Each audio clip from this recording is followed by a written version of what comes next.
Hello guys, magandang araw sa inyo. So, day off ko ngayon, dahil it's Sunday. Yan. So, for this video naman po, magsimula tayo dun sa tanong. This time from TikTok. Yan. Papakita ko sa screen. No? Naghahanap kasi siya ng rigid fork. So, ang hinahanap niya, yung rigid fork na para daw magiging lowered. Lowered yung front end ng kanyang rigid MTB. Tapos, nag-send siya ng picture. Yan, yung current setup ng kanyang MTB. So, ang gusto niya kasi gawing pang crate setup ang kanyang MTB. Yan, so magre-recommend ako ng mga maiikling mga rigid forks. Yan. Kasi para maging lowered yung front end ng yung front end ng MTB na pang crate setup, kailangan maikli ang rigid fork. Yan. Hindi kasi pwede yung mahabang-mahaba kasi magiging baliktad ng resulta, tataas at tataas yan.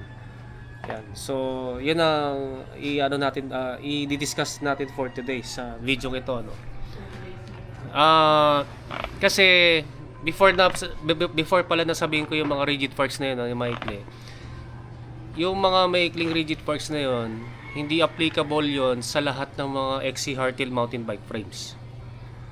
Tulad ng Mountain Peak Everest Pro na version 2. Yan. Hindi ko nire-recommend yung mga sasabihin ko mga rigid forks. Dahil sa yung version 2 ng Mountain Peak Everest Pro, napakababa ng BB drop. So, kung ilalagay niyo yung mga maikli talaga ng mga rigid forks, sobrang lapit na yung crank arm tip to ground clearance. So, ang magiging resulta nun, magiging prone yan sa pedal strike. Yan. Pati na rin yung mga ibang carbon XC frames na mabababa ang BB drop, na ang stock na BB drop doon mga about 64 mm ang BB drop pag naka suspension fork na mga 100 to 120. Kasi sa experience ko, doon sa Trust ko dati, yung geometry noon parang halos katulad ng Mountain Peak Everest Pro na version 2. Yung kasi geometry chart noon, nakita ko, ang stock na BB drop noon na naka-suspension fork pa ay 64. Kaya nung nilagyan ko ng Tosic partita, Tosic pa yun Tosic na 26 na suspension corrected, mahaba-haba pa yun, mga 425 mm pa ang crown length noon.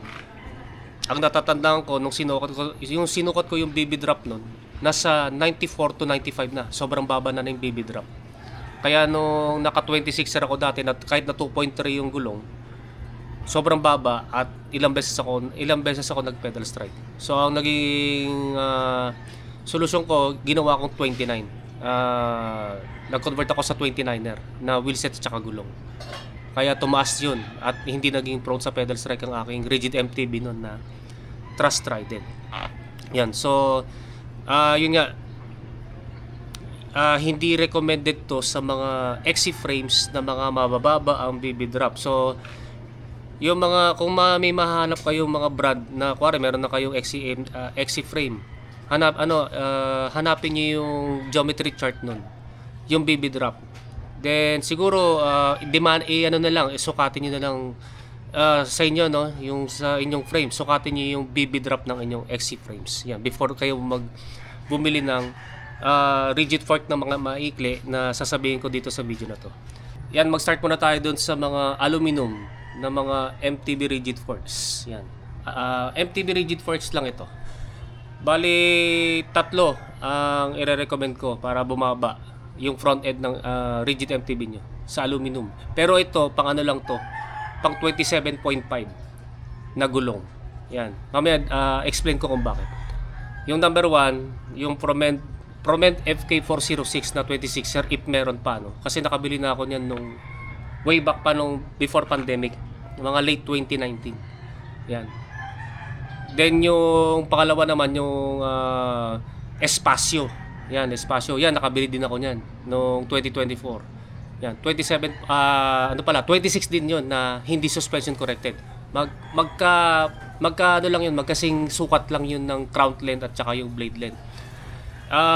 Yung isa naman, yung bago labas, yun yung nakita ko may nag-comment na gusto raw i-review ko pero hindi pa ako nakagamit nun. paki-correct na lang ako, ilalagay ko na lang sa screen yung bagong brand na parang Brace Rex yata tawag doon. Yan. Yung brand na yon, nakita ko sa Shopee, talagang dinemo nila yung mga tire sizes doon sa rigid fork nila na 26er. Yan, hindi pa ako nakakagamit noon, no, personally, pero tingin ko parehas lang sila ng sukat doon sa parehas lang yung sukat doon sa Proment at saka Espacio na 26er na non-suspension corrected. Kasi yung Espacio at saka yung Proment FK406 na version 2, no, kasi yung version 1 mas maikli pa yun eh. Yung kasing dalawang yun, 405 mm ang crown length. Then yung blade length doon mga 365 o 360 mm. Kaya nagkaroon ako natin ng video noong 2023. Then finite test ko doon yung dati kong 27.5 by 2.2 na Continental Contact Urban. Parehas lang sila ng clearance. Siguro mga ganyan. Mga ganyan lang. Siguro mga 2 to 3 mm ang clearance doon. Then malamang kasi nakita ko doon sa bagong brand na nakita ko yung Brace Rex yata yun na rigid fork na 26er. Mga ganun din yung mga ganun din yung clearance, no. Yan. Kasi yung tatlong rigid forks na yun nga sabi ko kanina pang 27.5 lang yun. Mga 2.2. Hindi po pwede doon yung mga 29er kasi makapal kasi yung parang yung nagduduktong doon sa steerer tube at saka doon sa shoulder or blade length. Kaya hindi pa pwede 29er doon. 27.5 ang maximum noon, mga 2.2. na ganito lang yung clearance. Yan. Siyempre pag nag 26er, medyo lalaki yung clearance noon. Kahit na 2.3 pa yung tire width ng 26er na yun. Yan. So yun yung tatlo, no. Yun yung tatlo dun sa aluminum na mga MTB rigid forks. Sa carbon naman, pinaghalo moron na.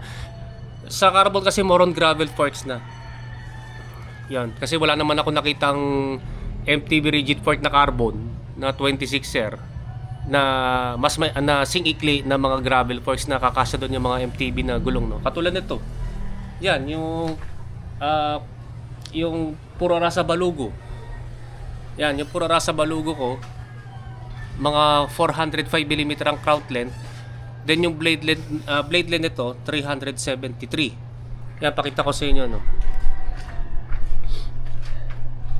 Ito kasi, itong crown length nito, singhaba lang to ng ito from here to this point na yan sa may quick QR skewer. Yan. Singhaba lang nito yung tatlong rigid forks na aluminum na minention ko kanina. Ang difference lang, ito. Yan. Sa mga MTB rigid forks kasi na aluminum, makakapal yung itong portion na to. Hindi ko alam mismo yung tawag, pero yung portion dito makapal. Pero since itong balugo na to, manipis yan. Kaya kahit na 29 by 1.9 na slick tire, kasya. Ayan, mga 3 mm lang yung clearance. Ayan. So ito lalo na sa mga gustong sa mga gustong maglagay ng CST Fox Trail na pinakakabaliwan ng mga MTB crit racers na mga bata. Ito yung bagay na nakikita ko. Yan, dahil nga ito kasi mas malaki to eh. Mas malaki yung tire width dito kaysa doon sa CST Fox Trail kasi yung CST Fox Trail undersize. So pag nilagay niyo yung CST Fox Trail dito, medyo lalaki yung clearance. Pero maliit-liit pa rin yan compared doon sa sasabihin kong yung susunod na gravel fork na i-mention ko yung Coseblo, sikat din yun. Coseblo na gravel fork. Yung Coseblo kasi na gravel fork, mas maikli yung crown length nun. 400 mm lang. Yan, 400 mm lang yung crown length nun. Kaso nga lang, since na mas manipis, yung kasing, di ba, ito yung pura sa balugo. Manipis na yan. Mas manipis yung Coseblo. Yan. Mas manipis kasi yung Coseblo eh. Kaya yung Coseblo na yon, pwede doon yung 29 by 2.2 hanggang 2.25. May mga na-buy check na ako dati. Doon sa Elves Nandor na naka-Coseblo, ang gamit niyang gulong na Vittoria Terreno XC 29 by 2.25. Ang ganda na clearance.